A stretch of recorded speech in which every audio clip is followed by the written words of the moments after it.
Hey guys, and welcome to Busplays Games Tanking Tips and Tutorials. Today we're going to be going over Halls of Origination, I believe it's pronounced, as a warrior tank, and I'll be discussing tips and just basic things that can help you get better as a tank. And yeah, so let's get started. Okay, so first off, vigilance. You're gonna want to put that on the person doing the most DPS.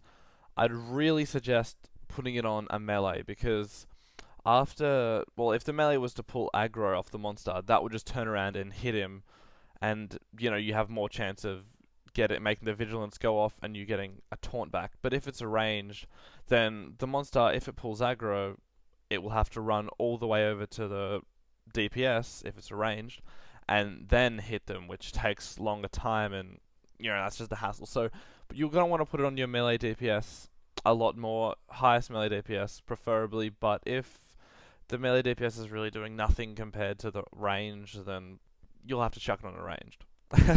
So yeah, and to see who's doing the most DPS, just get something like Recount or Omen 3 helps. Like they're both some really good add-ons you can get. Um, if you know any others, then yeah, you could probably use them as long as they tell you who's doing what, how much damage, and yeah. Okay, and you can also find if you're charging or leafing, whatever you prefer, into a larger group and you don't feel as if that you're going to keep the aggro for a long time, it's a really good idea to use Shockwave because that is a really big AoE stun.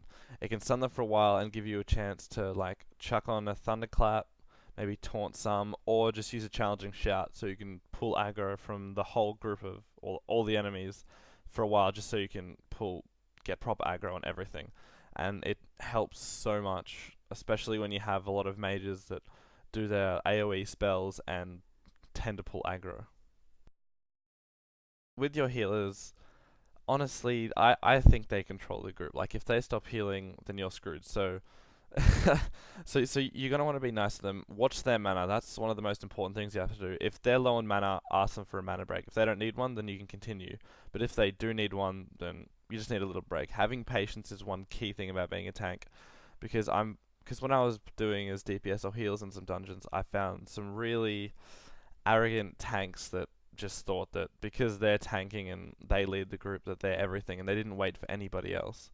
So just remember to be nice to your party or raid or whatever you're doing, because then I guess you'll be seen as a really good tank, as a nice tank, and they'll want you more, especially if you're polite and not an arrogant, mean word. La la la la. Yeah, it's just an amazing thing to do, and it helps a lot. Demoralizing shout. It's a really good move. It reduces. I'm pretty sure it reduces the damage that the enemies do, or whoever you end up getting with it, by like 10 or 20%. So it's really good to use in a large group of enemies because it makes the healer's job easier, and it just makes the whole thing run smoother, and it doesn't cost much. It doesn't have a big casting time. It's instant, and it you can just spam it really if you need to. And yeah, I just suggest keeping it on a bar so you can use it frequently. I mean, I still have mistakes. I'm not a perfect tank. I still need to use it a bit more in dungeons and stuff just to make everyone's job easier. It's not essential, but it is an amazing thing to help and just make everyone's life easier. Okay, rotations. Well, yeah, just whatever you use in fight when you're versing them, you know. So shield slam. Yeah, that is like I spam that a lot. That and cleave. Shield slam gets a lot of threat, so does cleave. I'm pretty sure cleave is AoE threat as well, and yeah, they're really good. Revenge, as soon as it goes off, you want to use it. That's AoE as well.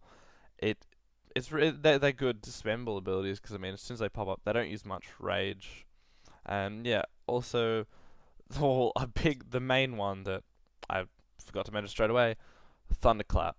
Thunderclap and Rend are amazing. Make sure you get Blood and Thunder as soon as you hit level 15, and if you don't have it, I suggest you like respec or something and get it because it is a amazing move. It pulls so much threat and you'll really need that in tanking. And if you've managed to tank without it, then that's actually quite amazing. Okay, and also last but not least, Devastate. It's a really good move. It reduces their armor. It's like Sunder Armor. It reduces their armor. It stacks up to 3 times, I'm pretty sure, and it has a high critical hit chance. And it's really good because after you've established aggro and done what you have to do, you on the strongest monster or mob, whatever, you chuck it down, reduces the armor, makes them more squishy, and helps the DPS, well, do DPS and kill the monster faster, makes it go smoother. And because it does hit high, it also increases your DPS, just to pitch in a bit more damage there to kill whatever quicker. And yeah, it's a really good move. I suggest you keep it on your bars so you can spam it. Heroic Strike. I've never really used it because it uses a lot of rage, and even if you are in the point where you're earning more rage than you can spend, you don't want to go off and just joyfully use your heroic strike and lose rage, because in the event that something does happen that is unexpected, like say some guy just randomly pulls aggro for whatever reason, then you're gonna need some abilities to be able to, some rage, sorry, and to be able to use abilities and get that monster back to attacking you. And I find it's just something that you really don't need, because I mean, you're not meant to be doing DPS. I mean, things like Devastate help you just pitch in a little bit more, but Heroic Strike just you don't really need it, in my opinion, and I'd suggest not using it because it just wastes so much rage on something that you could be using it to like Shield Slam, Cleave, Thunderclap, whatever. Okay, so I guess that's it for part one. Thanks everyone for watching. Thumbs up, thumb downs if you like it or whatever. If anyone has any questions, just please put it in the comments below. And also, I would really appreciate it if you commented or, whatever of things I could do better, because I'm really new to this, so I'm accepting all the help I can get. I'll upload the new parts depending on how well this goes. See if it's worth adding them in or not. Anyway, so thanks for watching and see yous.